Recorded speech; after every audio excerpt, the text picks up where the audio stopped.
Hello, and welcome to the Prescription for Wellness. My name is Cavalin Day. I'm super excited to have you here for this introduction to high quality living for educators.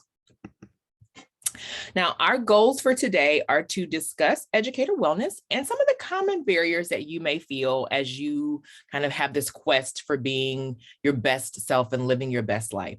And part of what I want to do today is really bring some awareness to your own strengths and then some of the opportunities you have as you can protect your own wellness while promoting it for others. I think that's important that we create that norm of balancing those two. Right. And then I want us to explore some practices. I don't believe that wellness is a box that you get checked, right? It's not something that ever ends. I really believe it's something that we must do on a daily and a consistent basis. So just like you brush your teeth and wash your face, mental health is hygienic, wellness is hygienic. So I want to talk about some of the practices that you can implement. And I really want to help you prepare for what I call a fulfilling educational career. I don't want you to be burned out after 2 years. I really want you to be able to have a career that will support you across your lifespan. So we've got some lofty goals for about 20 minutes, but hopefully you'll get at least one strategy that you'll be able to take back and use for your life today. Now, my name, as I said, is Cavalin Day. I am a school counselor by trade. I'm a restorative life coach. I'm certified in trauma-informed coaching, and I am an author, speaker, teacher. I work mostly as a consultant now, working with individuals and organizations to provide these high-quality living strategies on a more comprehensive strategy approach. I am also, on a personal note, I'm a mom of 4 daughters and I'm a Mimi to 4 grandsons. So I completely understand some of the challenges that we face in navigating busy, hectic lives. But I really want to make sure that you've got some tools that you can use every day. So I'm going to start with a little bit of data. I don't want to overwhelm you with numbers, but I do think it's really important that we get a sense of the magnitude of this, because sometimes we think about social emotional learning and mental health is like this touchy feely kind of fluffy stuff, but it really is significant. And it's really practical in terms of when we think about how we can connect what we do to the outcomes that are most important to some of our stakeholders. It's really important that we recognize that over 300,000 sick days are used by teachers due to stress and stress-related conditions on a regular basis. So that's 300 days that our students are not getting direct instructional care, right? That's important when we're talking about catching up from behind the pandemic. You want teachers who are able to be present and be the best version of themselves. And when I say the term teacher, please know that I mean teachers, counselors, social workers, instructional assistants, all of these people that are educators. I kind of give that umbrella term. Now, 60% of educators report that they are stressed or very stressed every day. Now, 60% is high, but keep in mind how many students that correlates to, right? So if 60% of the teachers in your building are struggling with that, how many students do you now have who are in the classroom with a teacher who is struggling? We're going to talk a little bit about kind of the student piece of this as well, because I do know that you've got to have that balance between what you're giving and what you're doing for yourselves. Now, there's some recent research. This one was from 2019, and this is according to the CDC, that 1 in 3 high school students reported persistent feelings of hopelessness or sadness. And that number was actually up 40% in 10 years. That statistic was surprising to me. 40% in 10 years is pretty significant, right? And when we talk about high school students who had a plan for suicide, that means that they've not just considered it, but they've actually considered how they might do that. 1 in 6 said that they had a suicide plan. That's up 44% since 2009. Now, and we want to pay attention. So it's not just the numbers, but it's what the numbers represent. And keep in mind that our perception of what a student who might have suicidal ideation has always been in the past isn't really the reality, right? the most fast growing population right now of students who are contemplating or completing suicide is actually African American males. So it's not just that the numbers are up, it's that these demographics who previously been untouched or maybe not as significantly considered are now showing the impact of stress in this wear and tear of this overwhelm. And so this data is super heavy. And it doesn't require these simplistic approaches that we've had before. It requires more comprehensive approach. Now, I have this in here because I really want you to know a lot of places have just kind of taken one of two of these responses, right? And so they've either come up with the hype squad response, which is like, hey, we're going to be super inspirational. We're going to hire a keynote speaker to come in. We're going to spend $10,000. We're going to give everybody a t-shirt. We're going to have a dance party. We're going to tape somebody to the wall. We're going to be super motivational. We're going to talk about the need to be resilient and have this perseverance. We're going to focus on that. But it kind of ignores the systemic issues. And it doesn't really have the meat and potatoes. So you leave there, you're excited, you're motivated, but that fizzles out pretty quickly because it doesn't take into account some of the things that you're going to face on a daily basis. And then we've got some people that they focus heavily on their relaxation. They make a Zen den or a meditation room, and they focus on like, let's eliminate some of the stress so that you can relax. Again, not inherently bad. We need a little bit of motivation. We need a little bit of meditation. We need that stress reduction. It focuses heavily on the self-care. But again, it often misses, what do? I can't meditate when a student is throwing a chair at my head. What do I do on a daily basis? So what we really need to protect ourselves, to insulate ourselves from the stress of our lives, but also to live a high quality life, is to have a more comprehensive approach.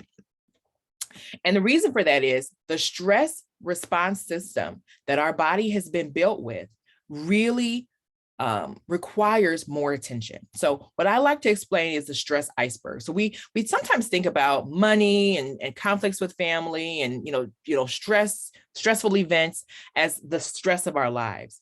But really what happens is it's beneath the surface, the things that really make the biggest impact. So it's those unrealistic expectations, those faulty thought patterns, sometimes those cultural norms and traditional beliefs, that history of trauma that we've just kind of pushed to the side for years and years and years. All of that contributes to the brain response. All of that contributes to the body response.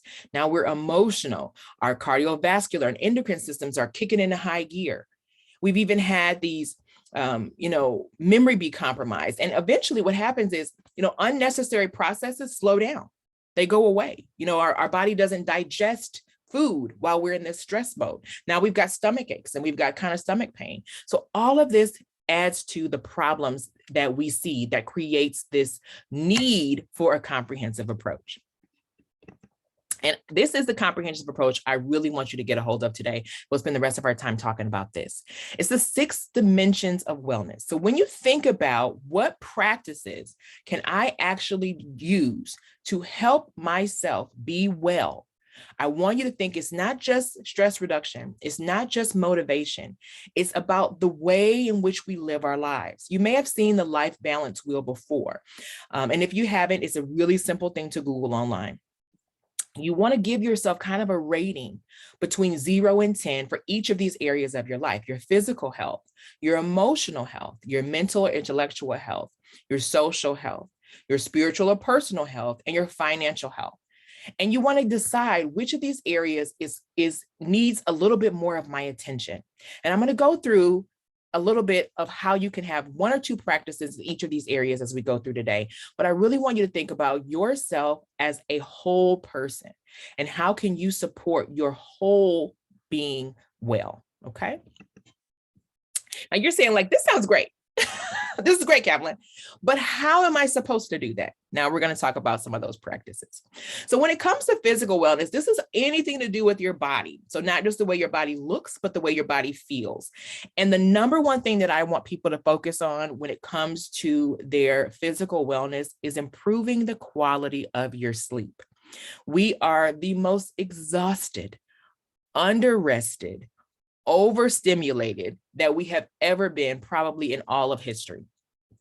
And we really need to focus on sleep and that restorative process that happens during sleep as a part of our wellness plan.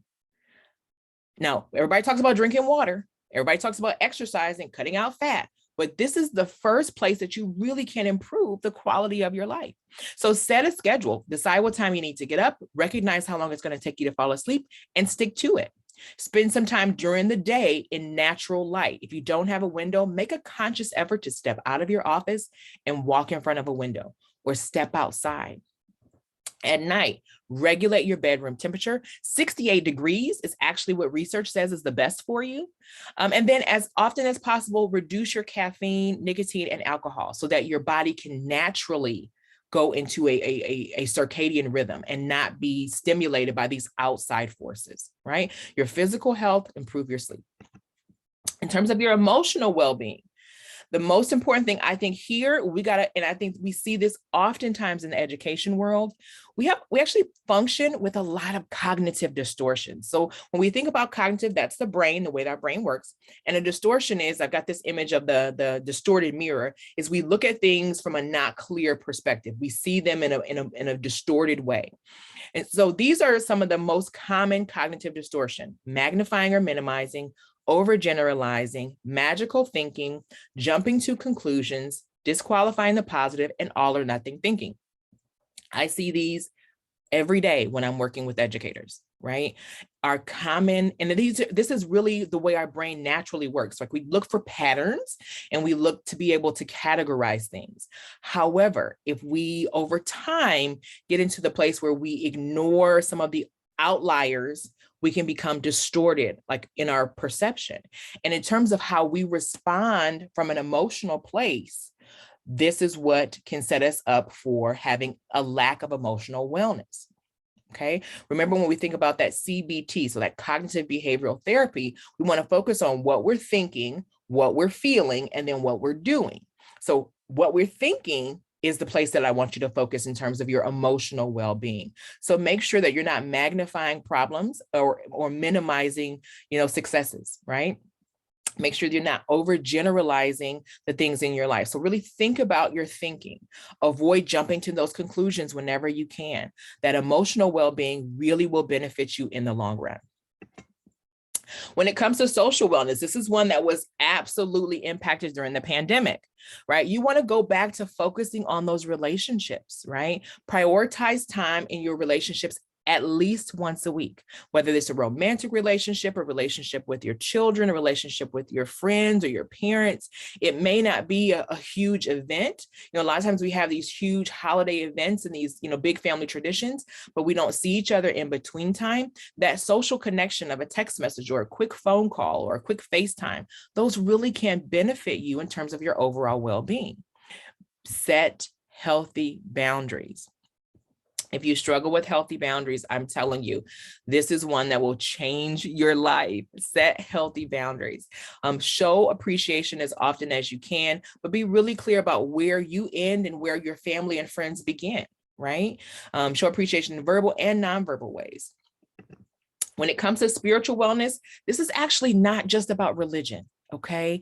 One of the keys to spiritual wellness is practicing gratitude, because it keeps you connected and grounded to something beyond you. Okay. So whether you're keeping a gratitude journal or looking for lessons in your losses, you really can improve the way that you feel about your place in the universe by practicing gratitude. One of my favorite things to do is write a positive review of a business that you actually enjoy. We're all quick to fire off a complaint email, but what about writing a positive review? Sharing, tagging them on Facebook and saying, hey, I loved my sandwich from today, right?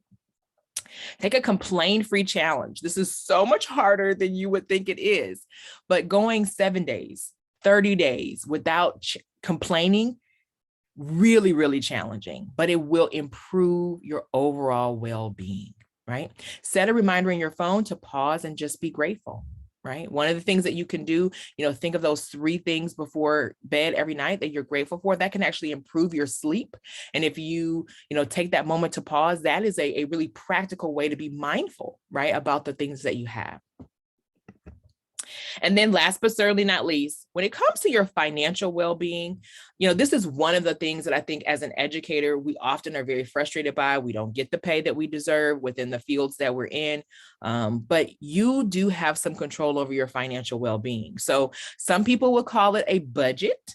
I call it a freedom plan, but clearly identify your income and your expenses.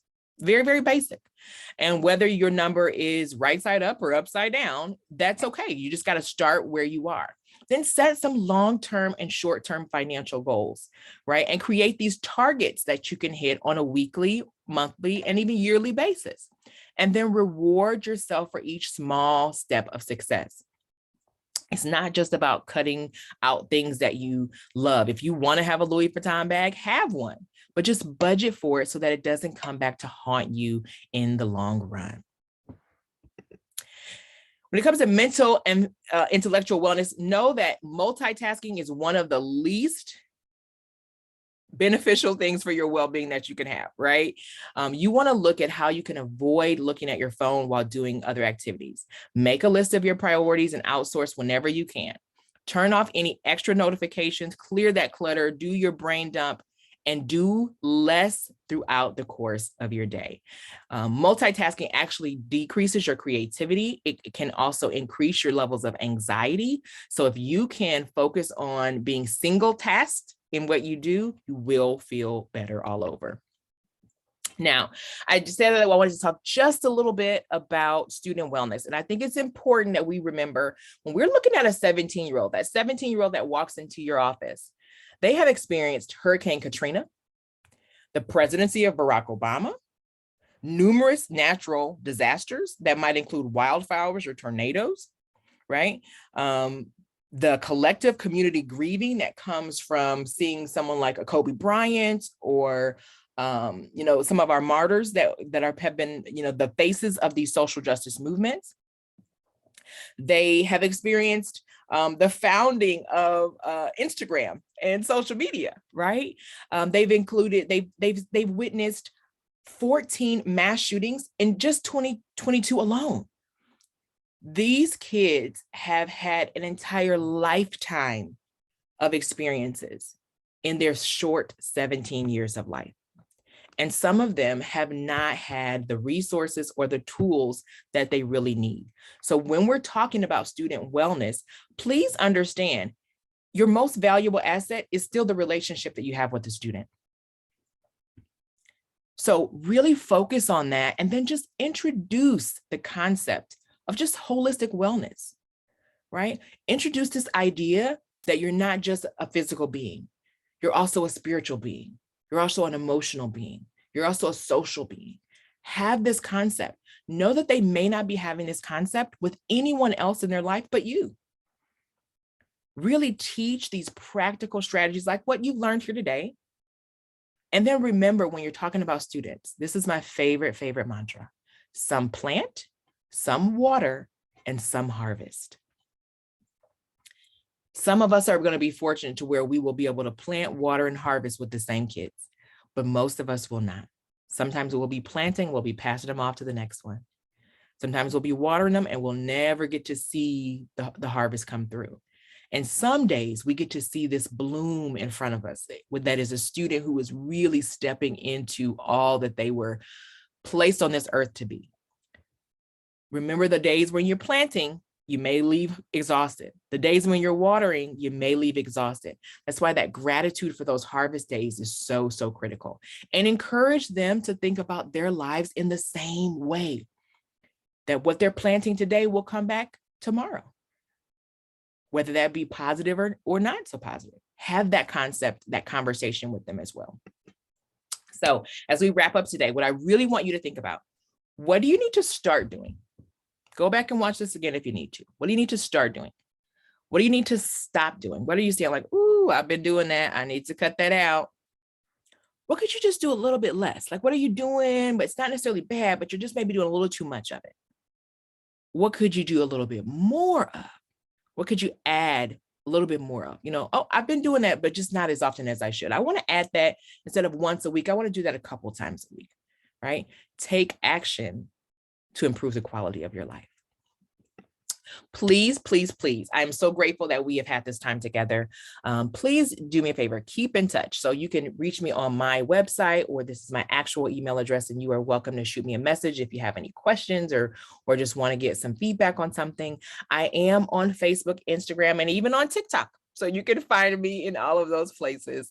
And I do have my new app, which is Think and Grow Well, which is available in the App Store, which will give you access to some mental health tools that you can use in your own life or with your students and the staff that you serve as well. So thank you so much for your time. As always, make it a great day. And please, please, please be well.